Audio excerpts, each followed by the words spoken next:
Eat your weeds! Dandelion Mead. For a long time, people have been bugging us to make a dandelion wine. And I said, but dandelions don't grow in Florida. And we tried, and we planted dandelions, and they didn't grow. I tried to grow them enriched with compost soil. Oh, I tried to grow them hydroponically. I tried to grow them... Yeah, not gonna happen. It didn't work. So, one of our fans, Fawn, actually sent us hand-picked dandelion flowers. Now, they've been in the fridge since yesterday when we got them. They're the real deal. I mean, dandelions are pretty plentiful up in the Northeast. So, she said she waited till the season so that she could send us some. Now, she claims that this is enough for 2 gallons. I'm a little dubious on that. I think it's enough for about 1 gallon. But also, I found that when people were making wine with it, they needed more. So I thought, well, this is CS Mead and more, not CS Wine and more. So we're making Dandelion Mead instead of Dandelion Wine. That way I can use a little bit less. But it gets even better. There's a surprise coming for you soon. But anyway, first, let's get this started. What I want to do is get my fermenter on the scale. Not that the scale is important yet, but it will be soon. Because what I want to do is get these into there. Or do I want to do that? No. Do we want to do this first? Does it matter? Does the order matter? This is something that's never come up before. I would imagine if I have to mix it once these are in, that they're going to get stuck all over what I'm mixing with. But I would imagine if I put them in after I put the honey in and mix that, it's going to get stuck anyway. We do's it. Okay. Now she sent us this lovely note explaining what she had to do. These are just the petals, not the whole flower, because apparently they close up really fast if you don't do it right away. Can't waste any. And she had to pick all of these by hand. So, yay Fawn, because I don't know that I'd have the patience for that. I think that would drive me nuts. I'm trying to get them all off. There we go. She also said don't freeze them. Now, I've read other places that people froze them and they didn't have any trouble. But she said that hers turned like a dark color and didn't work right when she froze them. So, we didn't freeze them.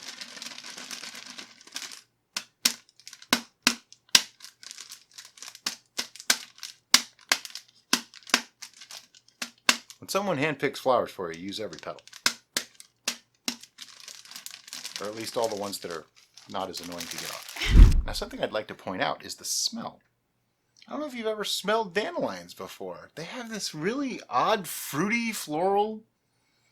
It's not unpleasant. It actually smells like mead already, doesn't it? It's like fruity, floral, citrus. Kind of, yeah. With grassy notes. Now, some recipes that I saw for the wine basically made it orange and lemon wine. I thought, the juice of 3 lemons and 3 oranges in 1 gallon. I'm like, holy crap, that's a lot of orange and lemon in there. I want this to have a hint of orange. So I'm going to zest an orange right into it. I think might be even better. I'm just going to use like half the zest of an orange. I don't want to put the juice in there because I don't think that's such a good thing to try to ferment. I've tried fermenting orange juice once. It was one of the few things that I ever actually dumped out. It was vile. Prune juice and orange juice were the 2 that were vile. Now, I was really early on and I didn't know a lot about what I was doing. But I learned later that orange juice just needs a lot of age. I don't know how true that is because ever since then I've been reluctant to try it again. But we have found that if you use the zest of an orange, you get the essential oils of the orange with less of the acidity. So it gives that nice orange flavor without changing the overall profile too much. And I've probably already used more than I need. It's that powerful. It's just really strong stuff. But it's really good, so I love it. We have that dried stuff that we use in a lot of our recipes, and it just works incredibly well. And my hands are now all orangey, so I need to rinse them off. So now we have our zest and our petals in here. Next is I'm going to put just a little bit of water in. So to clarify on the amount of zest, that was not half of an orange of zest. That was maybe a 1/4. Maybe a 1/4 to a 1/3. Yeah. It was pretty not neatly done, and it was already half zested from a previous brew that required orange zest. Now, I'm not measuring the weight of this water on purpose because there's just no need to. I'm basically using it just to get this stuff moving around a little bit so it'll be easier to mix when I start adding the honey, which I'm going to add in a moment. Now, this is warm water. It's probably about 100 degrees Fahrenheit, maybe a little bit less. And we have the honey sitting in turbos in warm water as well, probably about the same temperature, just to loosen it up a little bit so it pours more easily. Okay, grab me the honey. Honey. So this was also gifted to us by one of our VIPs, Joseph Woodall. And when we were thinking about making a mead rather than a wine, we were thinking, what honey would be working well for this? Well, this honey happens to be dandelion honey. Which makes it sort of a wildflower honey, but he said that it's mostly dandelion. So we actually did use this in another mead. I believe it was either the Irish mead or the Yaki Da, which you probably have seen by now. So we thought it was really good. He says it's a little spicy. I guess a little bit, just a touch. It's not too crazy for me, but a little bit. And I'm going to try to use 3 to 3.5 pounds, somewhere in that range. I want to see what's in here. I think that's about 3 pounds, so we'll probably just use what's here.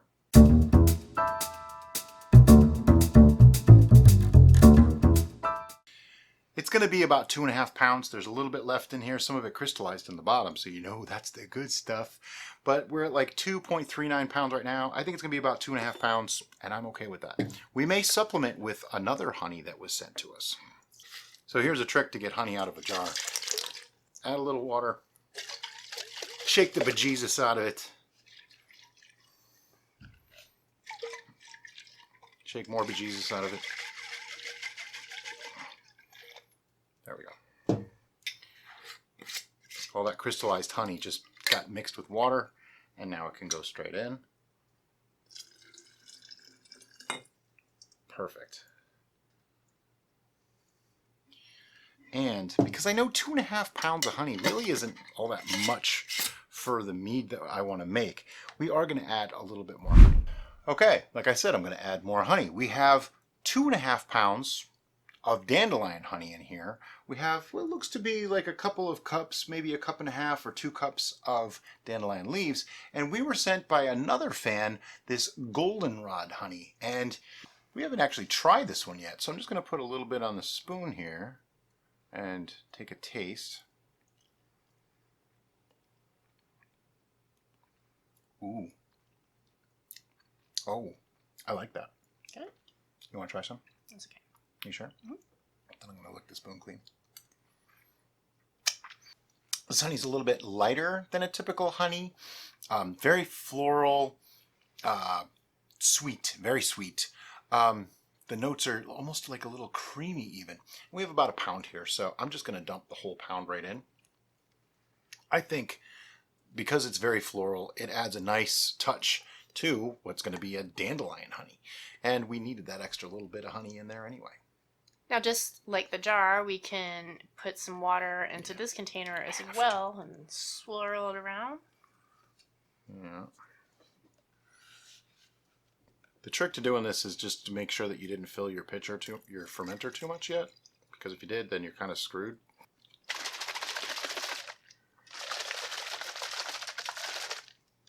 There we go. If you don't have access to these particular types of honey, you can use clover honey or wildflower honey. Those both would be perfect for dandelion.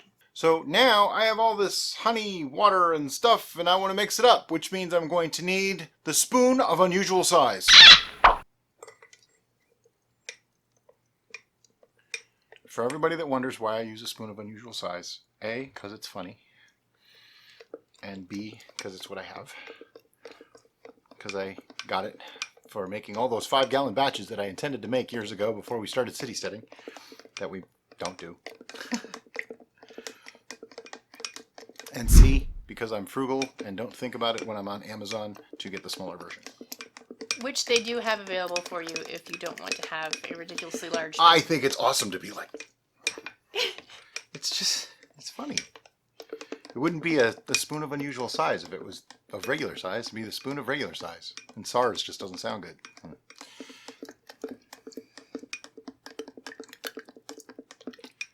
Remember my rule about mixing. When you think you've mixed enough, mix for 2 more minutes. Might even need to mix for 2 more minutes longer. right away, this is becoming a very interesting color. The petals are giving off their color. And I expected some of that. I've seen dandelion wines before, and they're almost like a brownish color. They're a dark tan, which I found surprising. You'd think, you know, yellow flowers, but all the chemicals in there mixed with water now become kind of brownish. I think there's also probably going to be a little bit of residue of chlorophyll in there, even though they're yellow in color, and so the yellow and the chlorophyll together will make a brown color. There you go, bringing science and logic into it. That's what she does.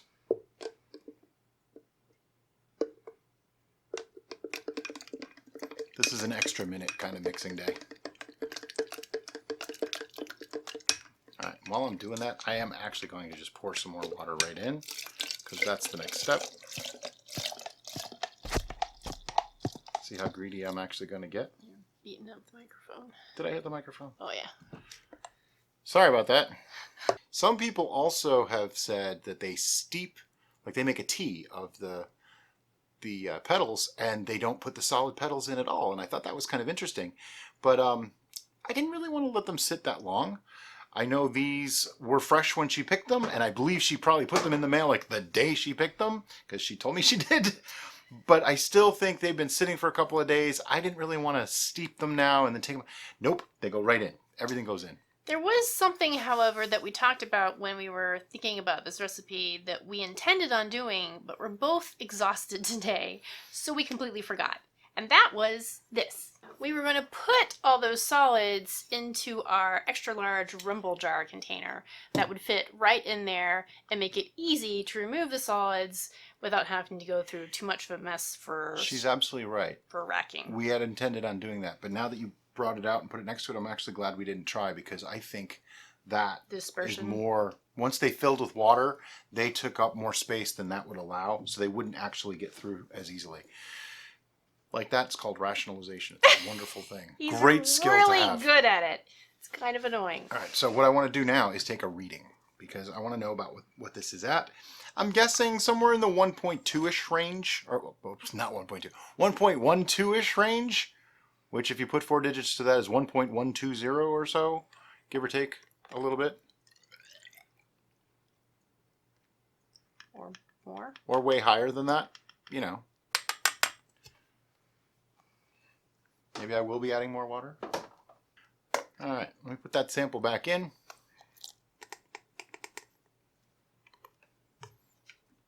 Add a little bit more water. Okay, I've taken this reading twice now. I added some water in between, and it is literally reading 1.162. I'm not sure how it could possibly have gotten there, because I put in 2.5 pounds and then 1 pound. I don't believe the flowers actually contain enough sugar to do that. So 3 pounds would be 1.105. Another half pound would make that maybe somewhere in the 1.120 or 1.120 range. To be 40 points higher than that means like that's more than another pound worth of honey. So this is kind of a conundrum. I don't actually understand this. This isn't making sense to me. The orange didn't add that much sugar. We didn't add anything more than 3.5 pounds. And I know that jar, we used 3.5 pounds out of it, and there was less than half left. So it was less than 3.5 pounds in there. And I saw it say 2.4. So the best I can say is we're going to let this try, okay? But we are going to add some yeast hulls to this to try to help a little bit.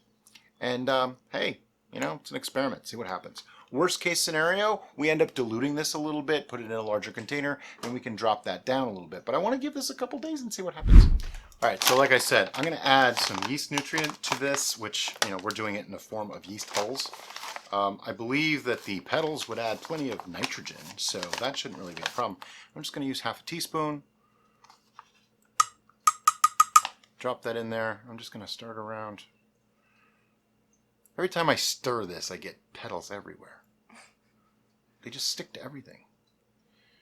And just give that a little mix through. Now again, this is an insanely high gravity. I don't have an explanation. This defies what I know about taking measurements.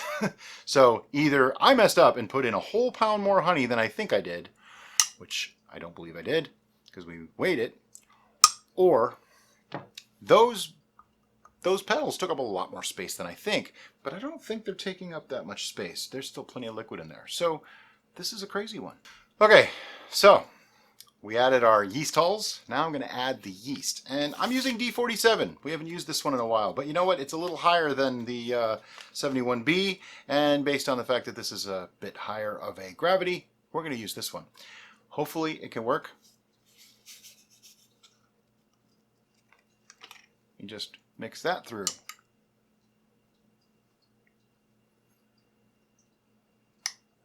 For first-time viewers, we're usually not quite this haphazard. A little bit, but not quite like this. I still have no explanation for that. Okay, everything's mixed in. Pop on a lid. Stick in an airlock. Maybe, say a few words to your favorite deity to make this work. So it's been about 4 hours now, maybe 4.5, not that long. And obviously we have activity. And let's give you guys a closer look. You can see the bubbles bubbling away in the airlock. But down here, you can already see a really decent layer of foam that is a telltale sign that fermentation has actually started. And it has pushed all the dandelions up as the gases build up underneath it. That doesn't make me happy. That's normal, unfortunately, but it can be a pain because it can create a blockage at the where the lid meets the airlock right here on the underside, and it could press liquid up into the airlock itself. So if you see that happen, it's because of the pressure of the gases pushing the fruit cap, but in this case the dandelion petal cap. I think I'm going to try to give this a bit of a swirl. I hate to mess with them this early, but there we go. See, and that's what you want to do, is just give it a little bit of a swirl like that to get some liquid in there. You're going to probably leave a mess, but if you swirl it enough, see, like I broke it all up. Yeah. That's what you want to do. This happens more frequently when you do a brew in a bag kind of thing, because the bag will actually is really going to push the gases. It'll push the bag up to the top, and it'll create like a little barrier so that any liquid that's on top of the bag, because of being pushed up by the gases, will go up into your airlock. I think we did good not using the rumble jar, though. As much as it's a really cool idea and we are going to do it, we'll show you guys. I just think there's too much here. We wouldn't have gotten enough liquid through it to really work. But if you have a limited amount of volume of the solids, that'll fit fine in the rumble jar. I think the rumble jar might be a better option, honestly, than the bag, because it's going to keep it more this way rather than that way. So it's just not real big. It's about that long and maybe that big around. So it's not...